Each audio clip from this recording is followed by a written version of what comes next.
کبھی سوچا ہے اگر آپ اپنی انا کی آگ میں اپنے ہی گھر کو جلا دیں تو کیا زندگی آپ کو اسے دوبارہ بنانے کا موقع دیتی ہے یا پھر ہمیشہ کے لیے سب کچھ چھین لیتی ہے؟ بسم اللہ الرحمن الرحیم۔ میرا باپ ایک غریب مگر انتہائی محنتی انسان تھا جو روزانہ صبح اندھیرے میں اٹھتا، وضو کرتا، نماز پڑھتا اور پھر خاموشی سے اپنا پرانا سا ٹھیلا لے کر نکل جاتا۔ اس کے قدموں میں تھکن ہوتی تھی مگر نیت میں اخلاص۔ اس کے ہاتھوں پر چھالے تھے مگر ان میں ہمارے خواب بسے ہوئے تھے۔ وہ دن بھر دھوپ میں جلتا، پسینے میں بھیگتا، لوگوں کی باتیں سنتا مگر کبھی ہمت نہ ہارتا، کیونکہ اس کے دل میں صرف ایک خواہش تھی کہ اس کے بچے کبھی بھوکے نہ سوئیں۔ مگر افسوس کہ ہم نے کبھی اس کی اس محبت کو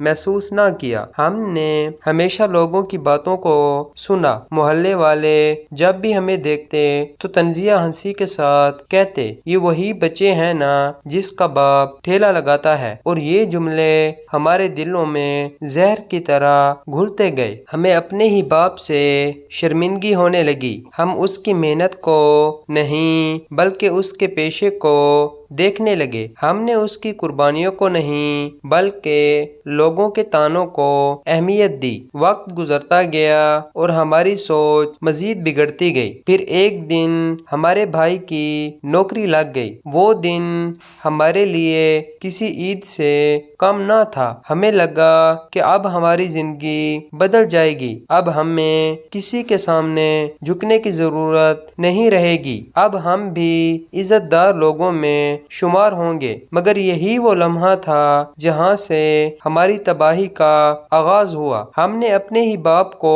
اپنی ترقی کی راہ میں رکاوٹ سمجھنا شروع کر دیا۔ ہمیں لگنے لگا کہ جب تک یہ ٹھیلا موجود ہے لوگ ہمیں کبھی عزت کی نظر سے نہیں دیکھیں گے۔ ایک رات جب ہر طرف خاموشی تھی اور اندھیرا اپنے عروج پر تھا، میرے دل میں ایک خطرناک خیال آیا۔ میں نے بھائی سے کہا کہ اگر یہ ٹھیلا ہی نہ رہے تو پہلے تو وہ خاموش رہا، پھر اس کے چہرے پر بھی وہی شیطانی سایہ آ گیا۔ ہم دونوں چپکے سے باہر نکلے۔ سرد ہوا چل رہی تھی، دل زور زور سے دھڑک رہا تھا مگر انا نے ہمیں اندھا کر دیا تھا۔ ہم نے مٹی کا تیل اٹھایا اور ابا کے ٹھیلے پر چھڑک دیا۔ ایک لمحے کے لیے میرے ہاتھ رک گئے جیسے ضمیر نے آخری بار مجھے روکا ہو، مگر اگلے ہی لمحے آگ کی لپیٹیں بلند ہوئیں اور سب کچھ جلنے لگا۔ وہ ٹھیلا جو ہماری زندگی کا سہارا تھا، وہ ٹھیلا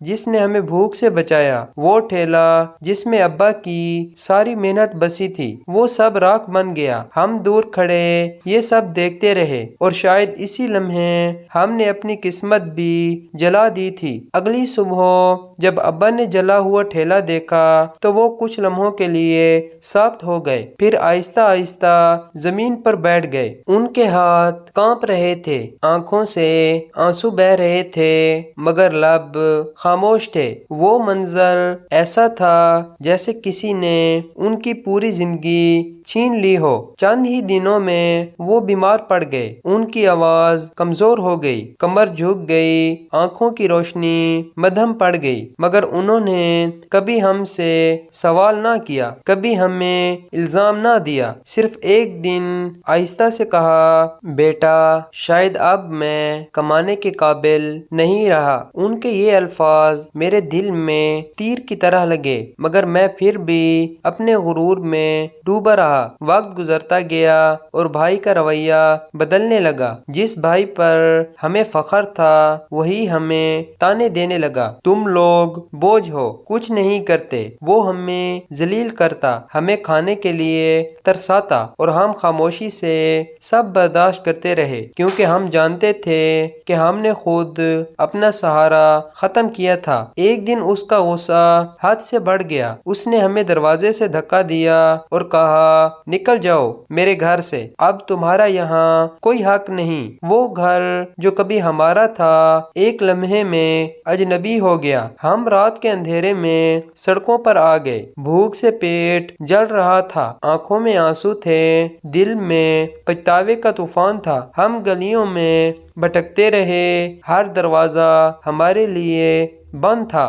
سردی ہمیں کاٹ رہی تھی اور ہمیں پہلی بار احساس ہوا کہ ہم نے کیا کھو دیا ہے۔ ہم روتے ہوئے واپس گھر لوٹے، دروازہ کھولا تو اندر عجیب سی خاموشی تھی۔ ہم سیدھا ابا کے کمرے میں گئے، ان کے قدموں میں گر کر معافی مانگنے لگے، مگر وہ بے ہوش پڑے تھے۔ ہماری چیخیں سن کر پڑوسی آ گئے، فوراً انہیں ہسپتال لے جایا گیا۔ ہم ہسپتال کے باہر بیٹھے رو رہے تھے، ہر لمحہ ہمیں اپنی غلطیوں کا احساس دلا رہا تھا۔ ہم اللہ سے دعا مانگ رہے تھے، یا اللہ ہمیں ایک موقع دے دے، ہم سب ٹھیک کر دیں گے۔ گھنٹوں کی بے چینی کے بعد ڈاکٹر آیا اور کہا ابھی خطرہ ٹل گیا ہے۔ یہ سن کر ہماری آنکھوں سے خوشی کے آنسو بہنے لگے۔ کچھ دن بعد جب ابا کو ہوش آیا تو ہم ان کے پاس گئے، ان کے ہاتھ پکڑ لیے، ان کے قدموں میں بیٹھ گئے اور رو رو کر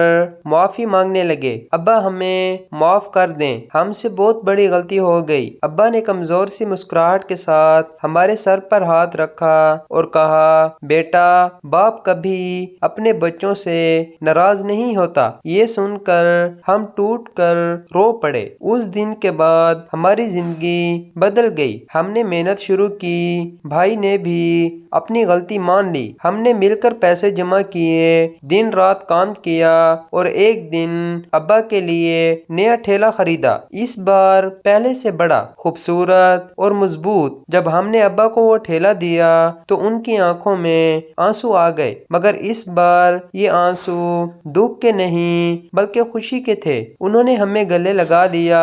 وقت کے ساتھ ہم نے اس ٹھیلے کو ایک دکان میں بدلا، پھر وہ دکان بڑھتی گئی، اللہ نے برکت دی، ہمارا کاروبار پھیلتا گیا۔ وہی لوگ جو ہمارا مذاق اڑاتے تھے آج ہماری عزت کرتے تھے، مگر اب ہمیں کسی کی باتوں سے فرق نہیں پڑتا تھا، کیونکہ ہم نے سیکھ لیا تھا کہ اصل عزت لوگوں کے الفاظ میں نہیں بلکہ ماں باپ کی دعاؤں میں ہوتی ہے۔ آج بھی جب میں ابا کے ہاتھ چومتا ہوں تو میری آنکھوں میں آنسو آ جاتے ہیں اور دل میں یہی دعا نکلتی ہے کہ یا اللہ کسی کو بھی وہ غلطی نہ کرنے دے جو ہم نے کی تھی، اور اگر کسی سے ہو جائے تو اسے بھی وہی دوسرا موقع دے دے جو ہمیں ملا، کیونکہ زندگی میں سب کچھ دوبارہ مل سکتا ہے مگر ماں باپ کا سایہ دوبارہ نہیں ملتا۔